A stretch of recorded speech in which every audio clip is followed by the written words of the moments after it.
Mana di mana jantung hati saya, jantung hati Tuan ada di kampung baru. Caca merica hehe, caca merica hehe, caca merica ada di kampung baru. Caca merica hehe, caca merica hehe, caca merica ada di kampung baru.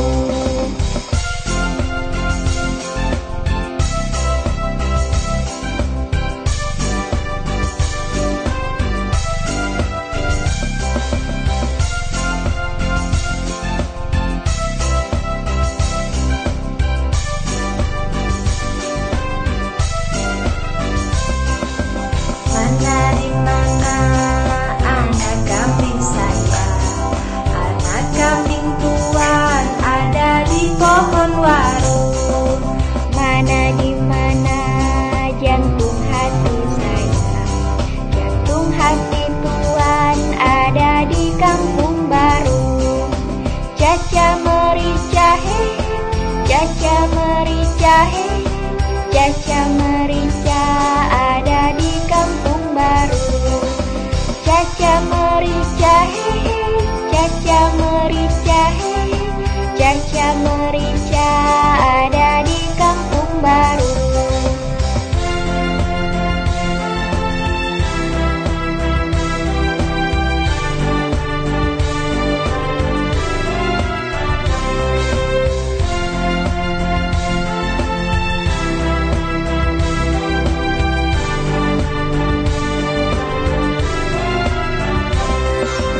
Mana di mana anak kambing saya, anak kambing Tuan ada di pohon waru. Mana di mana jantung hati saya, jantung hati Tuan ada di kampung baru. Caca merica hehe, caca merica hehe, caca merica ada di kampung baru. Caca merica hehe, caca merica hehe, caca merica ada di kampung baru.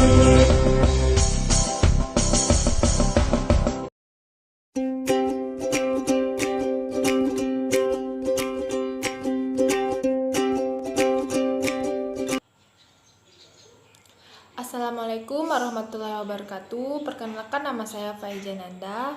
Saya dari kelompok 1. Di sini saya akan menjelaskan tentang sejarah PPKN di Amerika.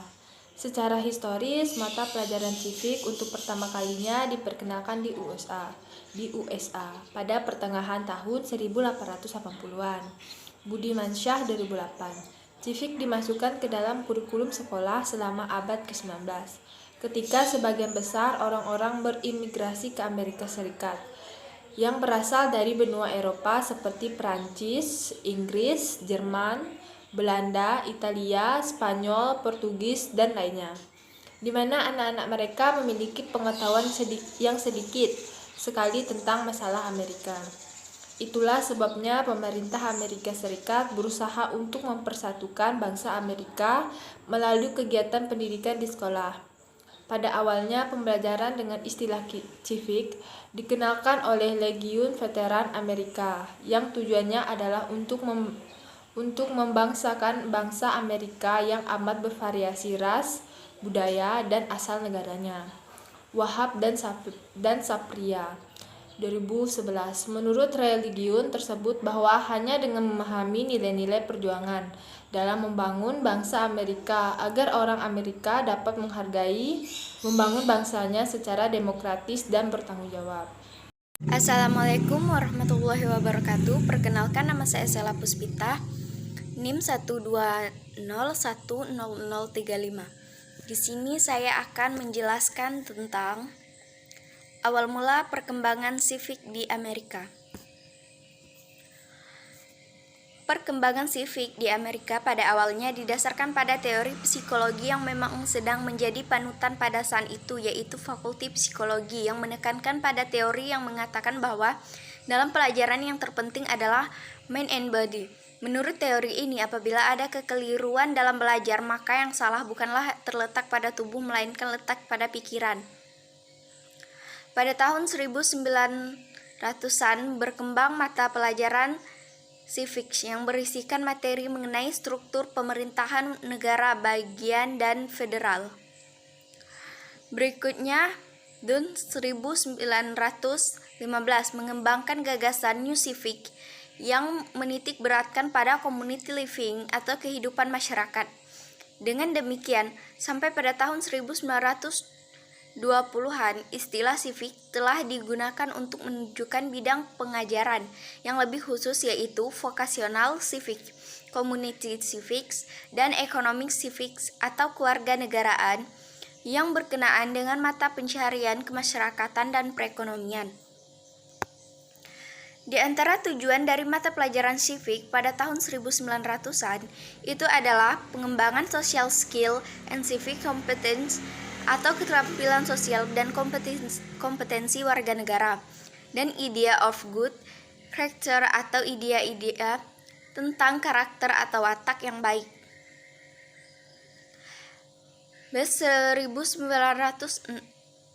Allen 1960 dan Best 1960 dalam Numen Sumantri menggambarkan civics pada istilah pada zaman Yunani, yaitu penduduk sipil yang mempraktekkan demokrasi langsung dalam negara kota atau polis.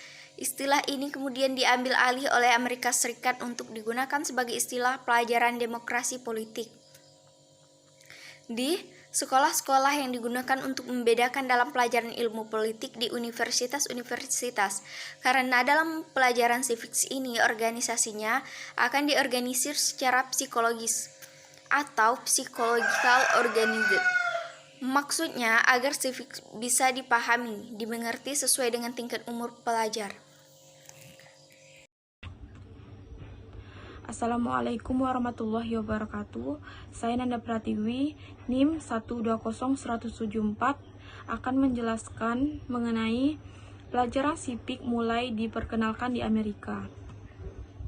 Pelajaran civics mulai diperkenalkan pada tahun 1970 di Amerika Serikat dalam rangka mengamerikakan bangsa Amerika. Isinya membicarakan mengenai pemerintahan, hak, dan kewajiban warga negara. Seorang ahli bernama Chris Hoare 1886 pada waktu itu mengartikan civics sebagai the science of citizenship atau ilmu kewarganegaraan yang isinya mempelajari hubungan antar individu dan antara individu dengan negara. Sumantri 2001. Menurut Stanley E. Diamond dan Elmer F. Pelliger 1970, secara terminologis, civics diartikan studi yang berhubungan dengan tugas-tugas pemerintahan dan hak kewajiban warga negara.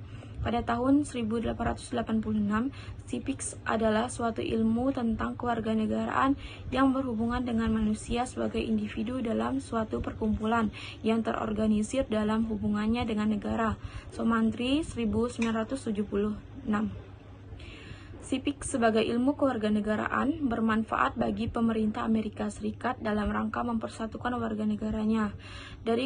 Dijelaskan bahwa kemunculan civics dalam tataan ilmu pengetahuan sangat bermanfaat bagi pemerintah dan warga negara. Civics sebagaimana ilmu politik memiliki persyaratan-persyaratan ilmu sebagaimana diuraikan, walaupun tidak dapat disamakan dengan ilmu pengetahuan alam, sebagaimana diuraikan oleh Apodorai dalam bukunya The Substance of Politics, Oxford University Press, London.